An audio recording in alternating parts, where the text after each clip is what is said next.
नमस्कार, आप सबको शुभ संध्या। आज की बोध कथा में आप सबका स्वागत है। आज की बोध कथा आज के हालात पर है, जो प्रतिदिन होता ही है। और इस हालात में मुझे बिच्छू बहुत तेज याद आ गया। बिच्छू जो डंक मारना नहीं छोड़ता। प्रहलाद जब हिरण्यकशिपु का वध भगवान नरसिंह अवतार में भगवान विष्णु ने कर दिया और शुक्राचार्य जी की हार हुई, उनके तो दोनों पुत्र थे, वो हिमालय तपस्या के लिए चले गए। शुक्राचार्य भी हार के कारण राज्य को असुर लोक को छोड़कर जा रहे थे। लेकिन साधु और बिच्छू की जो कहानी है, प्रहलाद उनके पास जाता है। प्रहलाद उनसे कहता है कि मुझे अभी शस्त्र का ज्ञान लेना है, शास्त्र का ज्ञान लेना है, आप इस राज्य को छोड़कर ना जाएं, और यदि जाना चाहें तो आप मेरे सर पर पैर रख कर जाएं। माता लक्ष्मी कहती हैं विष्णु से कि ये इस दुष्ट को क्यों रोकना चाहता है, ये कल को उसके साथ व्यवधान पैदा करेगा। लेकिन प्रहलाद है वो रोकता है, और प्रहलाद करीब 36 साल तक वो शासन करते हैं। उनका पुत्र जो है विरोचन, जब उसको युवराज के रूप में उनकी नियुक्ति होनी है, तो वो जो बिच्छू है शुक्राचार्य, वो अपने स्वभाव पर पुनः लौटता है। वो चाहता है ये जो सात्विकता का माहौल है इस राज्य में, असुरलोक में, वो नष्ट हो जाए और मेरी जो पराजय थी वो फिर से जीत में बदल जाए। और ऐसा कैसे हो सकता है? ऐसा तभी हो सकता है कि जो मेरे पुत्रों को दूर कर दिया प्रहलाद ने, प्रहलाद के कारण उनके पुत्र तपस्वी हो गए, विरोचन के जरिए फिर से इस राज्य में असुर संस्कृति बहाल की जाए, अराजकता पैदा की जाए। इसलिए जब वो युवराज बनते हैं विरोचन, तो शुक्राचार्य कहते हैं कि इसका जो शुभारंभ है तुम आखेट से करो, यानी हिंसा से करो। बिच्छू अपना स्वभाव नहीं बदलता, लाख उसे आप रखें वो अपना स्वभाव नहीं बदलता। और इसीलिए कहा गया है कि दुष्टों को से चेतना चाहिए, दुष्टों से बचकर रहना चाहिए, और दुष्ट आप पर प्रहार करे इस बात की समझ आपके अंदर होनी चाहिए। वो ठीक है, आगे जो कहानी है उसका आज की बोध कथा से नहीं लेना है, आगे की कहानी कभी और मैं उसमें लूंगा। लेकिन जैसे शुक्राचार्य अपना स्वभाव नहीं छोड़ते, जैसे बिच्छू अपना स्वभाव नहीं छोड़ता, वैसे भारत में भी जो कुछ इटालियन पिज्जा हैं वो अपना स्वभाव नहीं छोड़ रहे। और इटालियन पिज्जा में जब लाल टमाटर डाला जाता है तो उसका टेस्ट जो है दोनों घुल मिल जाती हैं। इटालियन पिज्जा को पीड़ा हो रही है कि हमारे सैनिक बिना हथियार के क्यों गए, क्यों थे। पिज्जा ये जानता है कि वो क्यों थे, क्योंकि जब पिज्जा का शासन था तो उसके समर्थन की एक सरकार 1996 में चल रही थी, और उसी ने लाल टमाटर से खेती बुआई के लिए जो है समझौता किया कि लाल टमाटर जब हम तुम्हारे खेत के पास रहेंगे तो हमारे सैनिक जो है हल लेकर नहीं रहेंगे, हथियार लेकर नहीं रहेंगे।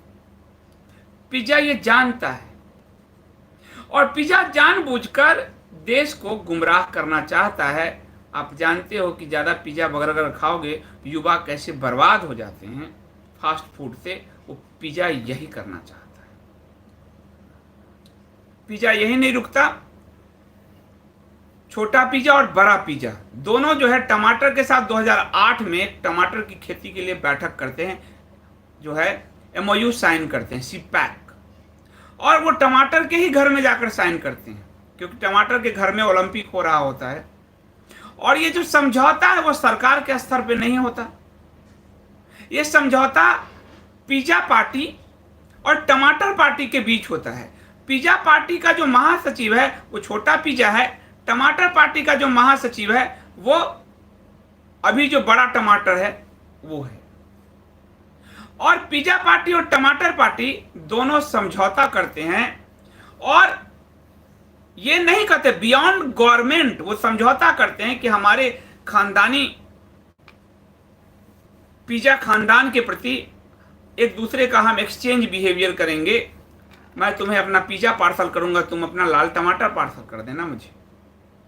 यानी देश को भूखे लोग रह जाएं, लेकिन पिज्जा जो है अपनी पार्टी कर रहा है, सीपैक कर रहा है, क्योंकि बिच्छू अपना स्वभाव नहीं छोड़ता। एक कथा आती है कि एक साधु रोज नदी में स्नान करने जाते थे और उस नदी में रोज एक बिच्छू उन्हें डंक मारता था। साधु रोज उसे हाथ पे उठा के और पानी से बाहर निकालते और हाथ पे उठाते तो बिच्छू रोज उनको डंक मारता। साधु फिर अगले दिन पानी में उसको देखते, हाथ पर उठाते, वो डंक मारता। एक व्यक्ति ने पूछा कि ये रोज आपको डंक मारता है, विष देता है, आप क्यों इसको पानी से निकालते हैं? मर जाने दीजिए इसमें। साधु ने कहा, मैं अपना स्वभाव कैसे छोड़ूं? बिच्छू जब अपना स्वभाव नहीं छोड़ रहा तो साधु अपना स्वभाव कैसे छोड़े? साधु की बात अभी छोड़ दीजिए, बिच्छू अपना स्वभाव कभी नहीं छोड़ता। बिच्छू 47 के बाद से 52वीं सरकार बनने से लेकर ये जो बिच्छू है, ये बिच्छू लगातार इस देश को डंक मार रहा है, इस देश का रक्त चूस रहा है, इस देश को लहूलुहान कर रहा है। हजार तरह के बैन हैं, बोलना कठिन है, पर मुझे रामधारी सिंह दिनकर जी की एक कविता कुरुक्षेत्र से याद आती है, 4 पंक्तियां। वो लिखते हैं, रुग्ण होना चाहता कोई नहीं, कोई भी व्यक्ति बीमार होना नहीं चाहता। रुग्ण होना चाहता कोई नहीं, रोग लेकिन आ गया जब पास हो। जब बिच्छुओं के डंक हमारे सीने में घुस रहे हों, आसपास डंक मारे जा रहे हों, युवाओं को गुमराह किए जा रहे हों, रोग लेकिन आ गया जब पास हो। रुग्ण होना चाहता कोई नहीं, रोग लेकिन जब आ गया जब पास हो। तिक्त औषधि के सिवा उपचार क्या? उस कड़ी दवाई के अलावा कोई उपचार नहीं है। सच बोलना पड़ेगा, सच कहना पड़ेगा। तिक्त औषधि के सिवा उपचार क्या? शमित होगा वह नहीं मिष्ठान से। वो मीठे वचनों से शमित नहीं होगा, क्योंकि बिच्छू अपने स्वभाव के प्रति प्रतिबद्ध है, वो डंक मारने के लिए प्रतिबद्ध है। इसलिए तिक्त औषधि देना जरूरी है। लाल टमाटर और इटालियन पिज्जा के बीच जो संबंध 1996 में अपने समर्थन की सरकार के कार्यकाल में विकसित किया था, वो सरकार जिसके मुखिया सोने के लिए ज्यादा जाने जाती थी, सोते थे। जब इकोनॉमी फोरम में भारत का प्रतिनिधित्व हो के लिए गया तो हमारे जो मुखिया थे वो सो रहे थे। भारत का ये सम्मान करके रखा था इन लोगों ने, भारत के सम्मान पे एक घाव दे रखा था। उस पिज्जा पार्टी की सरकार ने समझौते किए लाल टमाटर से कि टमाटर मेरे यहां के जो किसान हैं हल नहीं उठाएंगे, और हल नहीं उठाएंगे तो फिर खेत कैसे जुतेगा? हल नहीं उठाएंगे। और आज ये पिज्जा पूछ रहा है देश के रक्षा मंत्री से, देश के प्रधानमंत्री से, कि हमारे किसानों ने हल क्यों नहीं उठाया? अरे पिज्जा पार्टी, ये समझौता तो तूने किया था, तेरे सरकार ने किया था। और 2008 में जाकर उस खेत में बैठ गए थे और सी पैक किया था, आपने कागज सामने साइन किया था। 2 गवर्नमेंट के बीच होती है और 2 पार्टी, पिज्जा पार्टी टमाटर पार्टी के बीच में ये समझौता हुआ कि हम आदान प्रदान करेंगे विचारों का, सूचनाओं का आदान प्रदान करेंगे। और बियॉन्ड पार्टी भी नहीं, हमारे वंश के प्रति, हमारे जो पिज्जा वंश है उस वंश के प्रति, वो वंश आपके लहलहाते लाल टमाटर के लिए काम करेगा। मेरा जो ये वंश है हम जब तक पिज्जा तलते रहेंगे आपके लाल टमाटर को अपने यहां बैठाकर मुकुट पहनाते रहेंगे, टमाटर ऊपर रखेंगे। ये पिज्जा पार्टी ने सीपैक किया था 2008 में, अगस्त 2008 में। इसलिए देश के युवा गुमराह ना हो, क्योंकि बिच्छू अपना स्वभाव नहीं छोड़ता। और ये जो बीमार हैं, ये जो रुग्ण हैं, इनके लिए तिक्त औषधि की जरूरत है, रामधारी सिंह दिनकर कहते हैं। इनको जब तक तिक्त औषधि नहीं दोगे, कांटे को कांटे से नहीं निकालोगे, जहर को जहर से नहीं काटोगे, लाख कोशिश कर लो, सर अपने पटक लो, बेशर्म लोग हैं। झूठ बोलना इनकी फितरत है, डंक मारना इनकी फितरत है। जिस देश के कारण सम्मान मिला उस देश को रौंदना इनकी फितरत है।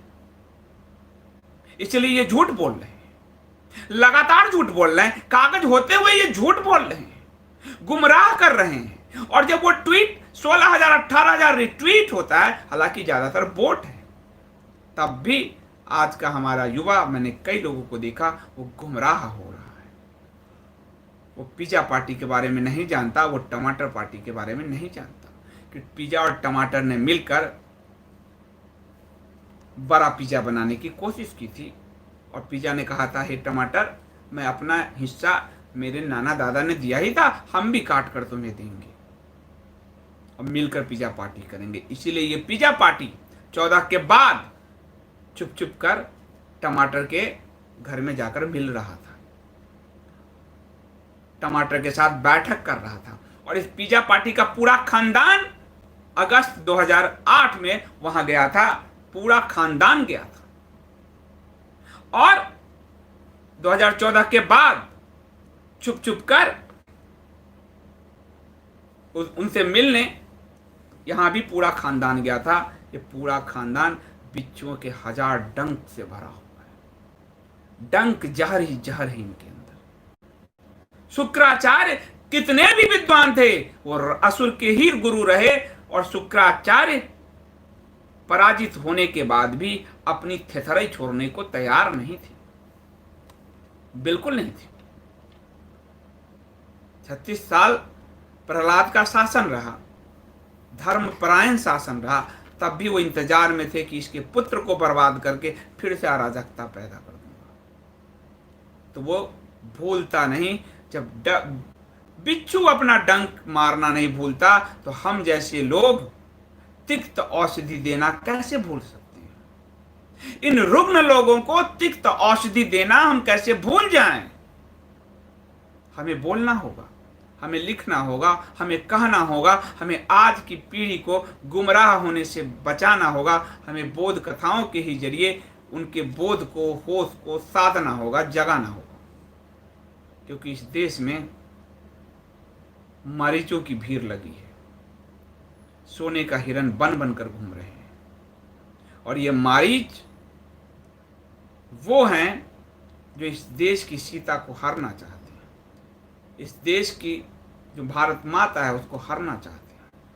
और याद रखिए कि सीता हरण के लिए भी रावण को साधु वेश धरना पड़ा था, वो भी छल कपट करना पड़ा था। ये छल कपटी लोग हैं, ये बिच्छू हैं। इन बिच्छुओं से बच के, और ये हमारा और आपका कर्तव्य है कि हम अपनी युवा पीढ़ी को बचाएं, इनकी असलियत बताएं, और बताएं उस युवा पीढ़ी को ही कि जो तुम इटालियन पिज्जा खा रहे हो, उस पर जो लाल टमाटर है, इन दोनों ने तो 2008 में सीपैक किया था। और हमारे जवानों से के हाथ से हथियार लेने का ये कारस्तानी इसी इटालियन पिज्जा और लाल टमाटर ने किया था। मिलके समझौता हुआ था। बताना होगा, कहना होगा, नहीं तो ये गुमराह करते रहेंगे। और ये देश को गुमराह, आप क्या सोचते हो? कई लोग कहते हैं, या तो वो बहुत ही मासूम लोग हैं, जो मैं मानने को तैयार नहीं हूं। कौन उनको सलाह देता है? पिज्जा पार्टी को कौन सलाह देता है? ऐसी बातें क्यों करते हैं? जनता के मूड को क्यों नहीं समझते? वो इसलिए नहीं समझते, ना समझना चाहते, क्योंकि वो ये देश को तोड़ना चाहते। इसीलिए वो टमाटर के साथ गुपचुप बैठक करते हैं, कि टमाटर को कहते हैं कि तुम आओ और पूरे देश में छा जाओ, टमाटर ही टमाटर हो जाओ। पहली बार दुनिया में उस टमाटर पार्टी के इतर एक पिज्जा पार्टी ने समझौता किया, वरना दुनिया भर के टमाटर पार्टी एक दूसरे से समझौता करते हैं। पिज्जा पार्टी ने बियॉन्ड सरकार, अपनी सरकार के इतर जाकर अपने वंश के लिए, अपनी पार्टी के लिए समझौता किया कि हम दोनों एक रहेंगे और देश को लूट लेंगे, भारत को बर्बाद कर देंगे। उस पूरे पार्टी का जो बियॉन्ड द लाइन है, उसके बीच जो बिटवीन द लाइन है, वो यही है। इसलिए इस पिज्जा पार्टी का जो नेता है और नेत्री है, उसके आसपास के जो गोल सर्कल आप देख लीजिए, नाम ले लीजिए, उसके सचिव से लेकर उसके सलाहकार तक सब टमाटर पार्टी वाले हैं, सब लाल टमाटर हैं, सारे घोषित लाल टमाटर पार्टी। यानी पिज्जा पार्टी यदि सत्ता में आती है तो लाल टमाटर यहां से वहां तक के लाल टमाटर शासन चलाएंगे, जैसे इनके पूर्वजों के समय लाल टमाटर शासन चलाते थे। मित्रों के आर्काइव इसका उदाहरण है, सबूत है, दस्तावेज है इसके। और कहानी कम्युनिस्टों की पढ़ेंगे तो आपको पहले मंत्रिमंडल में दिखेंगे कि कितने लाल टमाटर उगे हुए हैं, कितने कितने लाल टमाटर है नाम के साथ। तो हमें सच बोलना होगा। हम जानते हैं कि बिच्छू अपना स्वभाव नहीं छोड़ता, शुक्राचार्य अपना स्वभाव नहीं छोड़ेगा, तो हम और आप अपना स्वभाव कैसे छोड़ें? हमें लड़ना ही है, हमें सच बोलना ही है। जो दिनकर जी कहते हैं, रुग्ण होना चाहता कोई नहीं, रोग लेकिन आ गया जब पास हो, तिक्त औषधि के सिवा उपचार क्या, शमित होगा वह नहीं मिष्ठान से। इसका समन तिक्त औषधि में है। तिक्त औषधि यानी सच्चाई में है। सच्चाई कहना पड़ेगा, तब जाकर हम एक बड़ी पीढ़ी को गुमराह होने से बचा पाएंगे। बोध कथा का असली मकसद तो यही है, होश सज जाए, सच से आपका सामना हो जाए, और सच कहना, सच सुनना, सच के बारे में जानना, ये बहुत जरूरी है। आज के लिए इतना ही। बहुत बहुत धन्यवाद। शुभ रात्रि। कुछ प्रश्न है तो मैं लेता हूँ।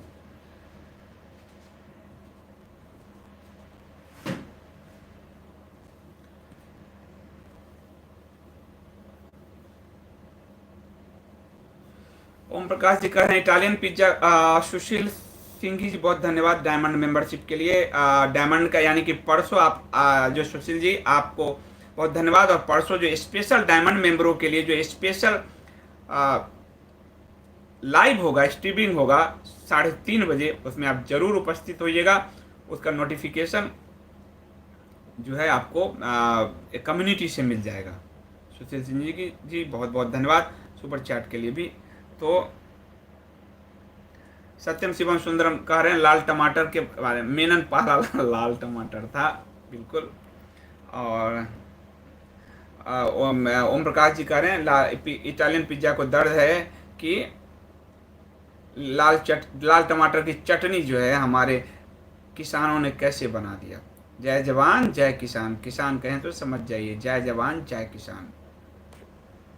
इसीलिए इटालियन पिज्जा चिल्ला रहा है कि लाल टमाटर और मेरा तो समझौता था और आज ये समझौता टूट गया। वो घुमा के अलग कह रहा है, वो ये समझ रहा है कि उन सब का बिच्छुओं के डंक तोड़ने के दिन आ रहे हैं।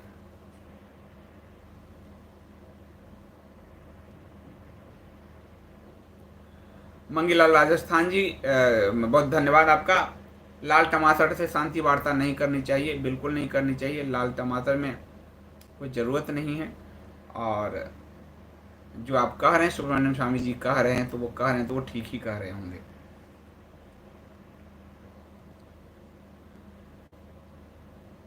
मनोहर लाल तिवारी जी आप बिल्कुल सही कह रहे हैं, मैं उसको पढ़ नहीं सकता लेकिन आप बिल्कुल सही कह रहे हैं। सत्येंद्र सिंह जी कह रहे हैं बोध कथा एक बेहतरीन माध्यम चुना है। बहुत धन्यवाद आपका, हृदय से धन्यवाद। सुशील सिंह जी कह रहे हैं विष्णु पुराण सबको देखना चाहिए, बहुत ही ज्ञानवर्धक है। बिल्कुल देखना चाहिए, क्योंकि मैं पहले दिन से कह रहा हूँ कि आप लोग पुराण नहीं पढ़ पाएंगे, उपनिषद नहीं पढ़ पाएंगे, तो उपनिषद गंगा देखिए, विष्णु पुराण देखिए। कम से कम देख के हम कुछ तो अंदर ले लें। पढ़ना एक बहुत कठिन है, कई बार लगता है, तो हम कुछ तो अपने अंदर ग्रहण कर लें। सुभाष एन सिंह जी कह रहे हैं संदीप जी आपने बहुत ही अच्छा नामकरण किया है। तो राजवर्धन सिंह कह रहे हैं मेरा नाम लो। लीजिए जी राजवर्धन सिंह जी आपका नाम ले लिया। वो कह रहे हैं मेरा नाम लो जी, आपका भी नाम ले लिया। बहुत बहुत धन्यवाद। सिद्धार्थ जी कह रहे हैं किसी को आप लाल टमाटर कहेंगे तो सिद्धार्थ जी दूसरे को हम हरा टमाटर कह देंगे। राजवर्धन सिंह जी ने कितनी बार लिखा है मेरा नाम लो मेरा नाम लो। चलिए आपने जितने आप राजवर्धन सिंह जी राजवर्धन सिंह जी राजवर्धन सिंह जी, ठीक है 3 बार आपने लिखा है, आपने भर दिया है उन्होंने। मनोहर लाल तिवारी जी कह रहे हैं जोश को होश के साथ बनाए रखिए। होश तो मैं रख ही रहा हूँ। सिद्धार्थ जी कह रहे हैं कि मुझे यही डर है कि आपका जोश ठंडा न पड़ जाए। अब ये आप देखते जाइए, समय का इंतजार करना ज़्यादा अच्छा होता है। भगवान जी बहुत बहुत धन्यवाद आपका। तो इसको हम समाप्त करते हैं और जो इसको हम समाप्त करते हैं और कल मिलते हैं रात्रि में बोध कथा में, और कल दिन में मिलते हैं लाइव में। बहुत बहुत धन्यवाद। शुभ रात्रि।